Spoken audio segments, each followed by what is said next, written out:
एक छोटा सा गांव था शिवपुर। चारों तरफ खेत, कच्ची सड़कें और मिट्टी की खुशबू से भरा हुआ शांत गांव। उस गांव के किनारे एक टूटी फूटी झोपड़ी में एक बूढ़ा आदमी रहता था, रामदास। रामदास की आंखों की रोशनी कई साल पहले चली गई थी। वह इस दुनिया को नहीं देख सकता था, लेकिन उसके चेहरे पर हमेशा एक उम्मीद रहती थी।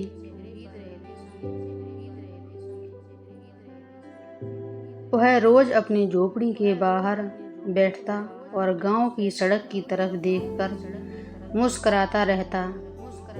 गांव वाले अक्सर पूछते, काका किस चीज का इंतजार करते रहते हो?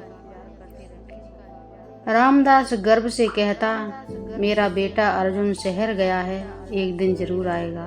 लोग चुप हो जाते, क्योंकि गांव में सभी जानते थे कि अर्जुन कई सालों से गांव नहीं गया था। लेकिन रामदास को अपने बेटे पर पूरा भरोसा था। उसे क्या पता था कि जिंदगी उसे बहुत बड़ा दर्द देने वाली है। कई साल पहले रामदास गरीब जरूर था, लेकिन मेहनती इंसान था। उसकी पत्नी का देहांत अर्जुन के बचपन में ही हो गया था। अब अर्जुन ही उसकी पूरी दुनिया था।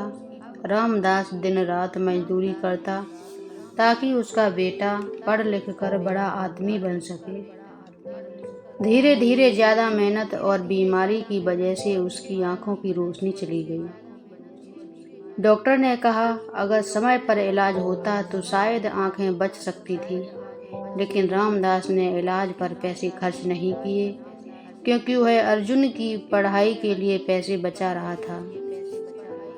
वह हमेशा कहता, अगर मेरा बेटा पढ़ लिख गया तो मेरी जिंदगी सफल हो जाएगी। अर्जुन पढ़ाई में बहुत तेज था। पूरा गांव उसकी तारीफ कर रहा था। एक दिन शहर की बड़ी कंपनी ने उसे नौकरी का ऑफर दिया। अर्जुन खुशी से उछल पड़ा। रामदास की आंखों में आंसू आ गए। उसने बेटे के सिर पर हाथ रखा और बोला, बेटा अब तुझे वो जिंदगी मिलेगी जो मैं कभी ना दे पाया। अर्जुन बोला, बाबा मैं आपको कभी अकेला नहीं छोड़ूंगा। रामदास मुस्कुरा दिया, लेकिन किस्मत को कुछ और ही मंजूर था। अर्जुन शहर चला गया। शुरुआत में वह हफ्ते पिता को फोन करता था। रामदास घंटों बेटे की आवाज़ सुनकर खुश होता, लेकिन धीरे धीरे सब बदलने लगा। अब फोन कम आने लगे, फिर महीने में एक बार, फिर कई महीनों तक कोई खबर नहीं। रामदास रोज गांव के पोस्ट ऑफिस जाता और पूछता कि मेरे बेटे की कोई चिट्ठी तो नहीं आई, लेकिन जवाब हमेशा नहीं होता। फिर भी उसके चेहरे की उम्मीद कभी खत्म नहीं हुई। कुछ दिन गांव वाले रामदास के पास बैठे थे। उनमें से एक आदमी बोला, काका अब आपका बेटा नहीं आएगा। दूसरा हंसते हुए बोला, शहर जाकर लोग बदल जाते हैं।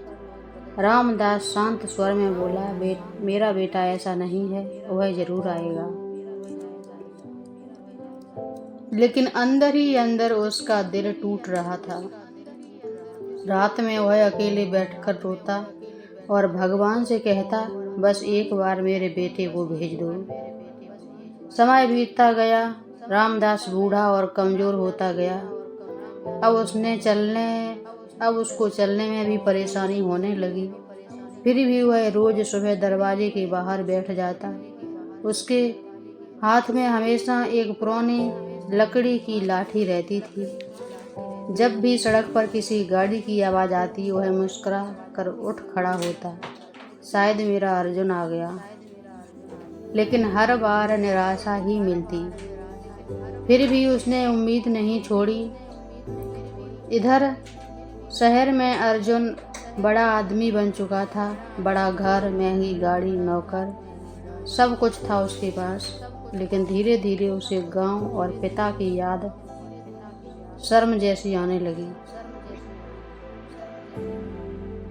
उसकी पत्नी ने एक दिन कहा, तुम्हारे गांव वाले पिता यहाँ आकर क्या करेंगे? अर्जुन चुप रह गया। धीरे धीरे उसने खुद भी पिता को नज़रअंदाज करना शुरू कर दिया। उसने अपने दिल की आवाज़ सुनना बंद कर दिया। एक दिन रामदास की तबीयत बहुत खराब हो गई। गांव वाले उसे डॉक्टर के पास ले गए। डॉक्टर ने कहा, अब इनके पास ज़्यादा समय नहीं है। पूरा गांव दुखी हो गया। रामदास ने धीरे से पूछा, क्या मेरा बेटा आया? सब चुप हो गए। एक बूढ़ी औरत की आंखों में आंसू आ गए। उसने कहा, हम उसे खबर भेज देंगे। रामदास मुस्कुराया, मेरा बेटा जरूर आएगा। उस रात रामदास बहुत कमज़ोर हो गया। उसने गांव के मास्टर जी को बुलाया। धीरे से बोला, अगर अर्जुन आए तो उसे कह देना कि मुझे उससे कोई शिकायत नहीं, बस मरने से पहले एक बार उसे छूना चाहता हूँ। ये कहते हुए उसकी आंखों में आंसू बहने लगे। पूरा गांव रो पड़ा। अगले दिन अर्जुन को फ़ोन किया गया। पहले तो उसने फ़ोन उठाया नहीं। फिर जब उसे बताया गया कि उसके पिता बहुत बीमार हैं, तो उसके पैरों तले ज़मीन खिसक गई। उसे अचानक बचपन याद आने लगा। पिता का उसे कंधे पर बैठाना, भूखे रहकर उसे खाना खिलाना, उसकी फीस भरने के लिए मजदूरी करना। अर्जुन रो पड़ा। वह तुरंत गांव के लिए निकल गया। अर्जुन रात भर सफ़र करता रहा।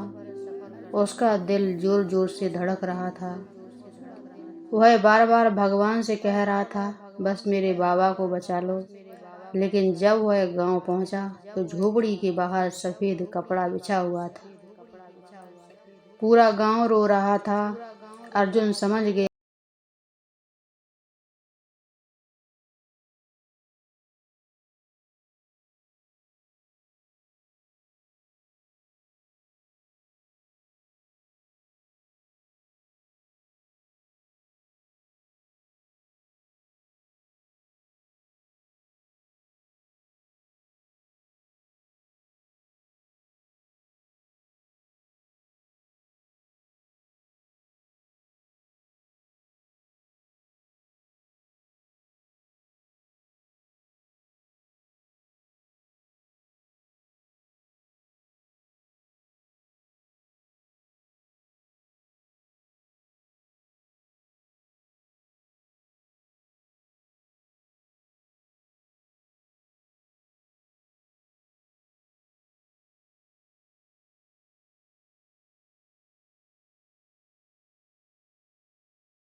कहानी आपके दिल को छू गई हो तो लाइक शेयर कमेंट ज़रूर करें और मेरे चैनल को सब्सक्राइब करें। मिलते हैं अगली कहानी में, तब तक के लिए जय श्री कृष्णा, राधे राधे।